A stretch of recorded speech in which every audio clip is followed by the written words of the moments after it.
کیا ہندوستان کی تاریخ نہیں پڑھی؟ ایک دن اورنگزیب عالمگیر کے دونوں بیٹے اعظم اور معظم دونوں کو حافظ قرآن ہو گئے.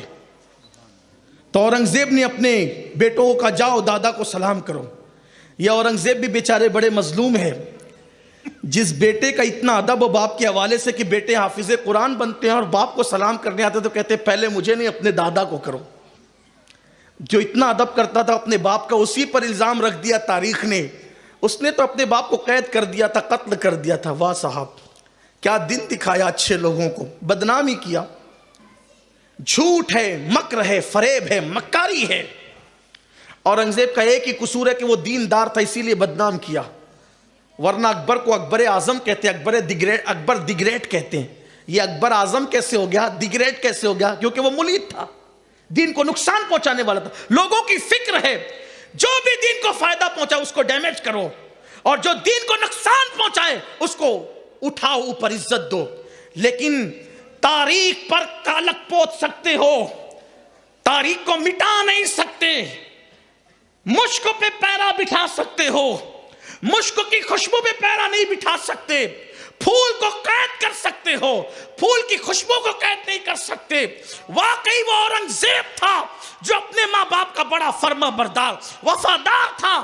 کچھ سیاسی معاملات ضرور تھے, لیکن اورنگزیب جب خط لکھتا ہے اپنے باپ کو تو کن القابات سے لکھتا ہے؟ اپنے والد شاہ جہاں کو اورنگزیب نے جتنے بھی خطوط لکھے اس میں کا ایک قبلہ عالم, جہاں پناہ, ذل الہی, اعلیٰ حضرت, اس طرح کے القابات اپنے باپ کو لکھتے ہو, اور اسی کو کہا جاتا ہے کہ قید کر دیا تھا, قتل کا. جھوٹ ہے. بڑھاپے میں شاہ جہاں کا ذہن دارا اور مراد مل کر کے کچھ خراب کرتے تھے, بالخصوص دارا, اور اس سے ہندوستان کی حکومت ٹکڑے ٹکڑے ہو رہی تھی.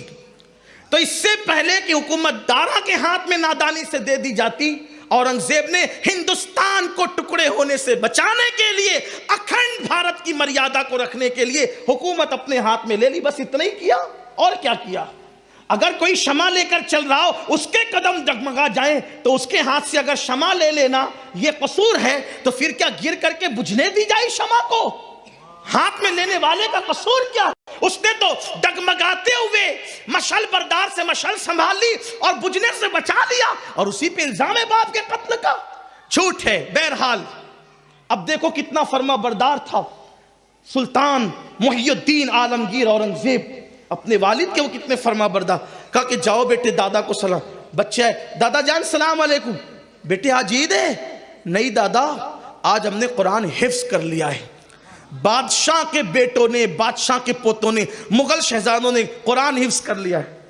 کہا بیٹا جاؤ جاؤ یہاں سے. خوشی تو ہے, لیکن اس سے زیادہ خوشی اس وقت ہوتی, کیونکہ حدیث پاک ہے جس کا بیٹا حافظ قرآن ہوتا ہے اللہ اس کے باپ اور اس کی ماں کو قیامت کے دن وہ تاج پہنائے گا, جس تاج کی روشنی سے پورا محشر میسر منور ہو جائے گا اور مستنیر ہو جائے گا. کاش میرا بیٹا حافظ ہوتا تو مجھے زیادہ خوشی ہوتی. یہ سعادت تو تیرے باپ کو ہے, جاؤ اپنے باپ کو سلام کرو. بچے آئے, منہ اتر گیا, چھوٹے چھوٹے تھے. دادا نے کیا کہا؟ کہ دادا کہتے ہیں یہ تو تمہارے باپ کی سعادت ہے, مجھے کیا ملنا ہے؟ میرا بیٹا بھی حافظ ہوتا تو یہ سعادت مجھے بھی ملتی. اورنگزیب اس کے بعد پھر باپ سے ملنے نہیں گئے, 6 مہینے تک ملنے نہیں گئے. 6 مہینے کے بعد ملنے گئے. کہا السلام علیکم ابا جان. کہا بیٹے آج سلام کی کوئی خاص وجہ؟ کہا ابا آپ نے کہا تھا نا جس کا بیٹا حافظ ہوتا ہے اس کے باپ کو قیامت کے دن تاج ملے گا, حضور کا فرمان ہے, اور آپ کا بیٹا حافظ نہیں. لیجئے اب آپ کا بیٹا بھی حافظ قرآن ہو کر کے آیا ہے, اور 6 مہینے میں حکومت سنبھالتے ہوئے میں نے قرآن مقدس پورا یاد کر لیا ہے. جب حکومت سنبھال کر پورا قرآن یاد کیا جا سکتا ہے تو بزنس سنبھال کر کے کیوں یاد نہیں؟ میں تو حفظ کی بات ہی نہیں کر رہا ہوں, میں تو دیکھ کے پڑھنے کی بات کر رہا ہوں. صحیح قرآن پڑھ لو اور سن لو. سب کی کتاب پڑھ رہے ہو, ذرا رب کی کتاب بھی پڑھو. یہ ایک کتاب ایسی شان والی کتاب ہے جس کو پکڑنا عبادت, جس کو چومنا عبادت, جس کو دیکھنا عبادت, جس کا احترام کرنا عبادت, جس کی تعظیم کرنا عبادت, جس کا احترام کے لیے ہٹ جانا اپنی جگہ سے وہ بھی جنت میں جانے کا ذریعہ. ایک بادشاہ تھا، بادشاہ مر گیا، بہت لوگوں پہ ظلم کیا تھا اس نے، مرنے کے بعد کسی نے خواب میں دیکھا وہ جنت کے باغوں میں ٹہل رہا ہے، کہا رے تو تو بڑا ظالم تھا۔ بادشاہ کا نام یاد آ رہا ہے لیکن لوں گا نہیں، اس لیے کہ نام لینے میں مجھے بڑی دقت ہوتی ہے، کیونکہ حقائق لوگ سننا نہیں چاہتے، جتنی سن لیتے ہیں وہ بھی چہرے پہ ناگواری کے ساتھ اتنی بول دیتا ہوں، جس کو سننے کے متحمل ہی نہیں، اس لیے نام نہیں لینا چاہتا۔ تو کہا کہ تو نے تو بڑے ظلم کیے، تو جنت میں کیسے؟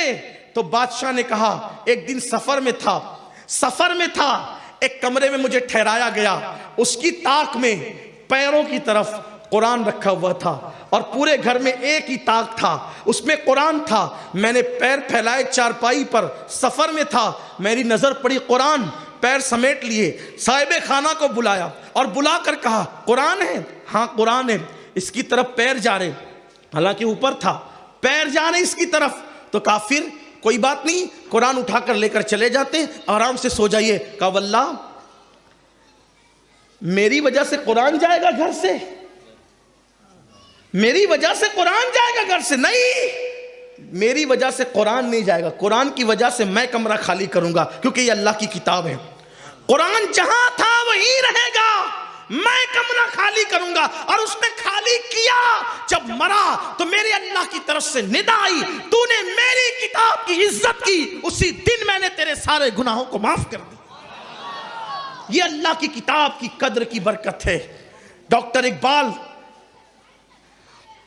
اقبال کہتے ہیں جو قوم قرآن کو تھام لیتی ہے، یہ کتاب وہ ہے کہ اپنے تھامنے والے کو کبھی گرنے نہیں دیتی۔ توجہ کرنا، جس کتاب کا گرنا مسلم امہ کو پسند نہیں، توجہ ہے آپ کی، جملے پر دھیان دیں، جس کتاب کا گرنا مسلمانوں کو پسند نہیں، اس کتاب کو تھامنے والے کا گرنا اللہ کو کیسے پسند آ سکتا ہے؟